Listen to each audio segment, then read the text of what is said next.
What's going on YouTube? It's Bruce with Bruce Custom Motors, bring you guys another official video. All right guys, I know it's been a couple of weeks, but I just want to make sure that this project is a very detailed project. That way, if you're ever considering going a big turbo build, you know every step to take. I'm taking you guys through the trials and the tribulations. As you guys can see from this video, the exhaust manifold is almost done. Matt at Lunchbox Fabrications is doing an amazing job. So it's a lot of complexity to doing a big turbo build, but at the same time, it's pretty simple and straightforward when you just consider all of the elements that you need.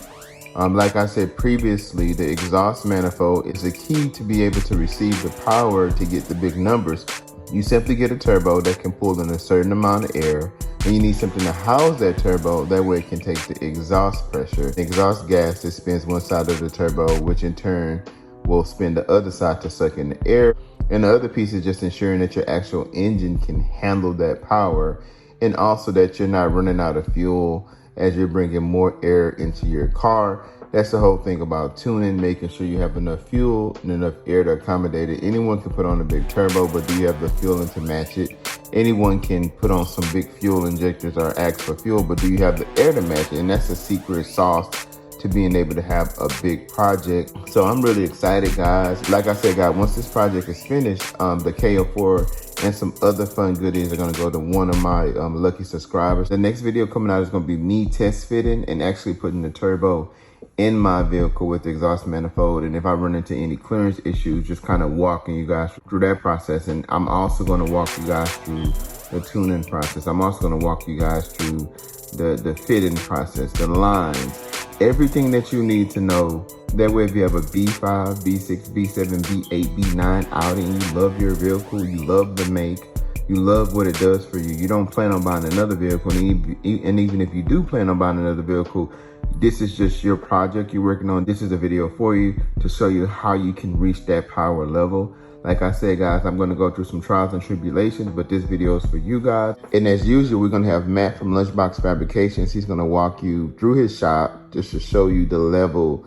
of expertise that he has and what he brings to the table for anyone who's considering going the same route, and give you a detailed walkthrough of how he accomplished this exhaust manifold and how he's contributing majorly to the project. Without further ado, here we go. Hey guys, Matt up at Lunchbox Fabrication, giving you a little bit of an update on how we're doing with the manifold project and the development process. This obviously isn't it. This is a 2J and a 4th gen Supra that I just completed, and I figured while we take a little bit of a tour of the manifold updates, I'd give you a little bit of a tour of things that I've completed in the past. So this is what I currently have here. Lots of stainless, lots of titanium. Built the manifold for this, built everything you see here. The engine harness, the fuel system, all the plumbing, built the engine, everything like that. But my favorite part of it is the fabrication. The reason behind that is because it allows you to be creative and to try to make something better than somebody's done before you. That's one thing that I've done. Excuse the shop as I'm trying to rearrange and use my space a little bit more appropriately. This is another project that I'm also in the middle of. This is Miata. People usually don't push Miatas this far, and that's why I'm super excited to be a part of this project as well. This is a full build as well.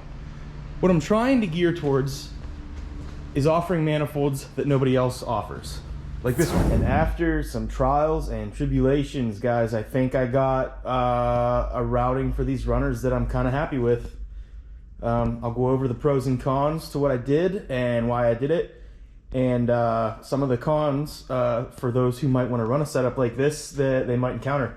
Kind of a compromise, guys. We're limited for space. So as you can see, it's still tacked together. I'm still going to try to find a local car. I may have one that I can fit this on. Have a little peek at what it's going to look like in the bed.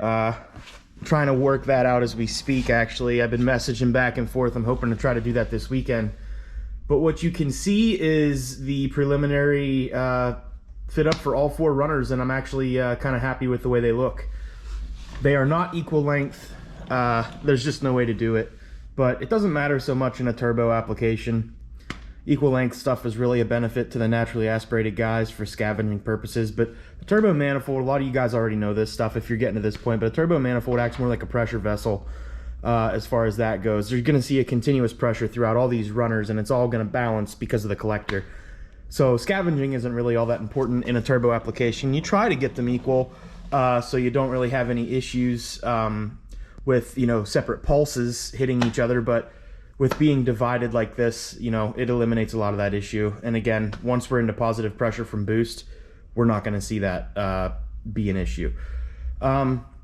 We are going to have to run some different hardware on this setup. As you can see right here, we're going to have to run bolts, guys, on these bottoms, but it doesn't matter because the stud's got to come out anyhow. We're not using those blocks like the traditional factory turbo setup does. Here is, I finally got my bracket in, so you can see the clearance we have on the bracket. I'm happy with that, plenty of room. This is one of the compromises that I was talking about, guys. This is a rough estimate. This is the best I can do with my car, measuring the clearance we have. Let's pretend this piece of filler wire right here is our frame rail. That's where we're at. If you're comfortable with that clearance, and it may be a little tighter once it's in the car. If you're comfortable with that clearance, you're in good shape.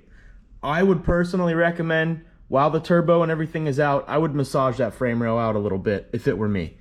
I'm hoping that you don't have to, but that might be one of the things you encounter. I also have to figure out where I'm going to put the wastegates on this. I am, again, trying to get into a local car to try. I'm going to try to get a nice teardrop into each side here, and hopefully the gates will live somewhere like right here and right here, side by side. I would love that. That looks good. And they're easy to service, easy to get vacuum lines on, everything like that. I hope we have enough room. I got to pull the airbox out of my car and see again. I measure 100 times, guys, to just to verify, you know, that I don't have any problems running down the road. But you always run into stuff, especially when I don't have the car. If I had the car here, it would be a game changer. I'd be able to just bolt everything up, fit it, make sure we're happy, and then weld it out. I don't have that luxury this time, and I do a lot of work this way, but that's why it ends up taking so long, guys. You measure 3 times, 4 times, make sure you got it all right. But just kind of a look at where we're at. I'm hoping everybody that's following along, feel free to, you know, hit the comments up. I want to see what the guys that are going to run this setup are going to run. Turbo-wise, what their horsepower goals are. Pros and cons to what they think about this. Is massaging this frame rail that big of a deal? And something to keep in mind, guys, I'm going to offer this in twin scroll, which is what this is, and single scroll. Single scroll, you're not going to have to worry about that because I can change the layouts on these runners where we don't have to pair them correctly, and we're going to be in great shape. It's going to be a lot shorter runner.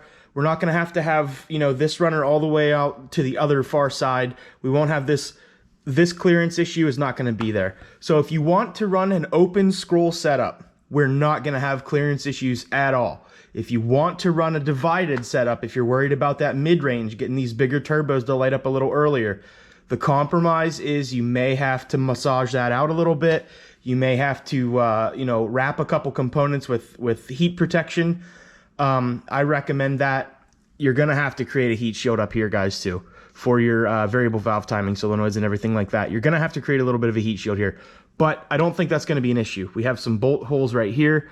You know, bend up a piece of metal. Maybe you can use the stock one that lives here and kind of modify that a little bit. Your biggest issue is going to be right here. We have about a 1/2 inch clearance there. A turbo blanket's going to be a big benefit too.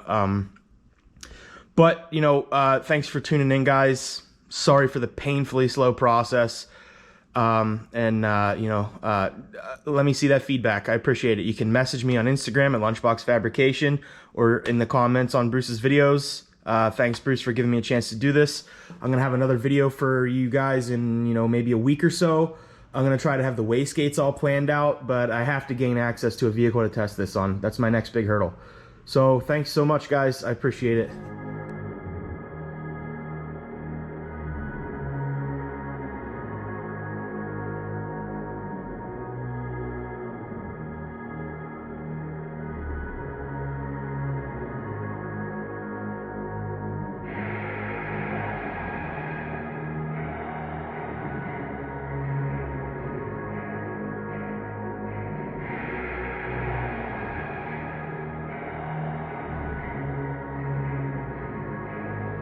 it.